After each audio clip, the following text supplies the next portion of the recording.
आज हम इस अध्याय का पहला भाग करेंगे। चलिए देखते हैं कि इस पहले भाग में हम क्या जानें।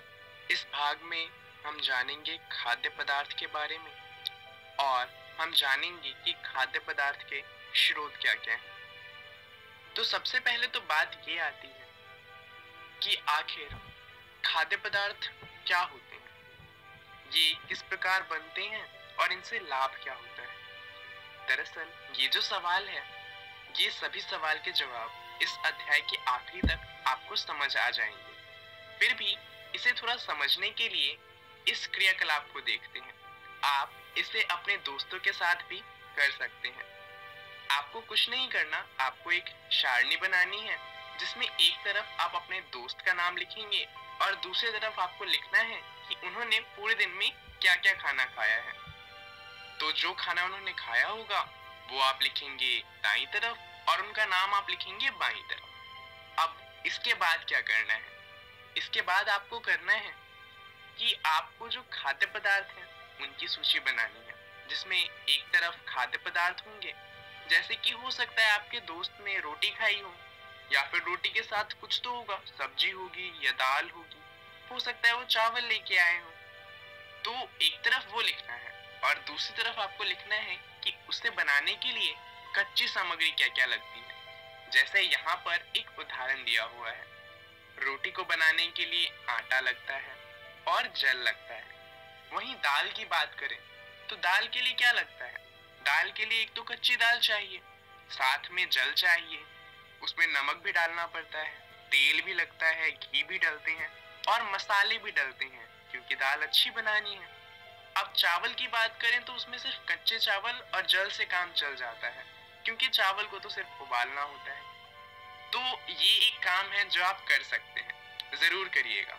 पर इसे करने का फायदा क्या है? इससे हमें पता क्या चल रहा है? दरअसल इससे हमें पता चल रहा है कि जो खाद्य पदार्थ होते हैं वो अलग अलग सामग्रियों से मिलकर बने होते हैं। जैसे जितने भी खाद्य पदार्थ होते हैं उनको बनाने के लिए हमें काफी सारी चीजें चाहिए होती हैं। उदाहरण के लिए आप उदाहरण ले सकते हैं चावल का।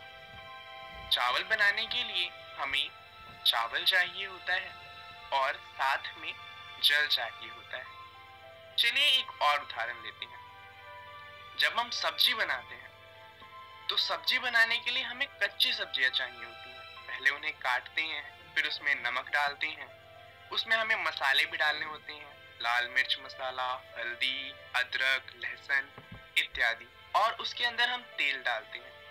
इन सबको मिलाने के बाद हमारे पास एक स्वादिष्ट सी सब्जी बनती है।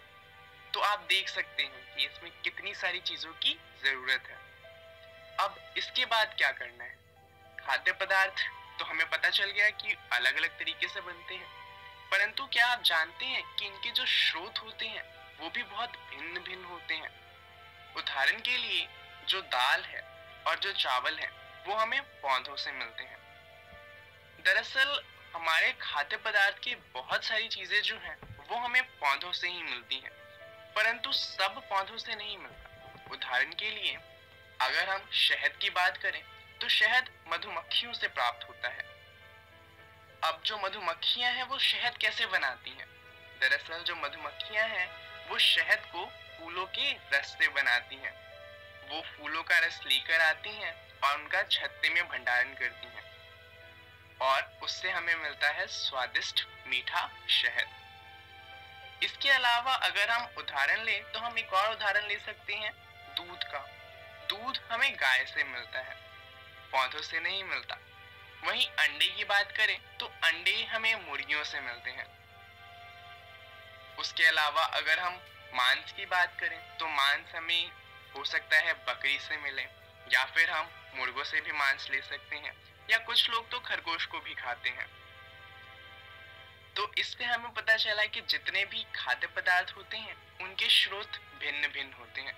परंतु क्या आप जानते हैं जंतुओं के भोजन भी विभिन्न प्रकार के होते हैं? अब इसका क्या मतलब है? दरअसल खाद्य पदार्थ तो अलग अलग होते हैं, परंतु जितने भी जीव जंतु हैं वो एक ही तरीके के खाद्य पदार्थ नहीं खाते। उदाहरण के लिए हम हिरन की बात करें तो वो घास खाती है, वहीं अगर हम शेर की बात करें तो शेर घास नहीं खाता, वो खरगोश को खाता है या ऐसे ही किसी छोटे जीव जंतु को खाता है। अब कुछ ऐसे जीव जंतु भी होते हैं जो घास भी खाते हैं और खरगोश भी खाते हैं। इसका मतलब कि वो पौधों को भी खाते हैं और वहीं मांस मछली को भी खाते हैं। उदाहरण के लिए एक कुत्ता, ये घर में जो खाना बनता है उन्हें भी खाता है, वहीं पर जो चिकन होता है यानी कि मांस, ये उसे भी खाता है। तो ये था हमारा पहला भाग। चलिए जान लेते हैं इस भाग में हमने क्या जाना। इस भाग में हमने जाना खाद्य पदार्थ क्या होते हैं, जहां पर हमने जाना कि खाद्य पदार्थ भिन्न भिन्न चीजों से मिलकर बनते हैं। उसके बाद हमने जाना खाद्य पदार्थ के स्रोत क्या होते हैं, जहां पर हमने जाना कि खाद्य पदार्थ हमें पौधों से मिलते हैं, जानवरों से मिलते हैं, मधुमक्खी से भी मिलते हैं इत्यादि। चलिए जान लेते हैं कि अगली वीडियो में हम क्या जानेंगे। अगली वीडियो में हम बात करेंगे जंतु के बारे में कि आखिर जंतु क्या खाते हैं, और उसके साथ ही हम बात करेंगे भोजन के रूप में पौधों के भाग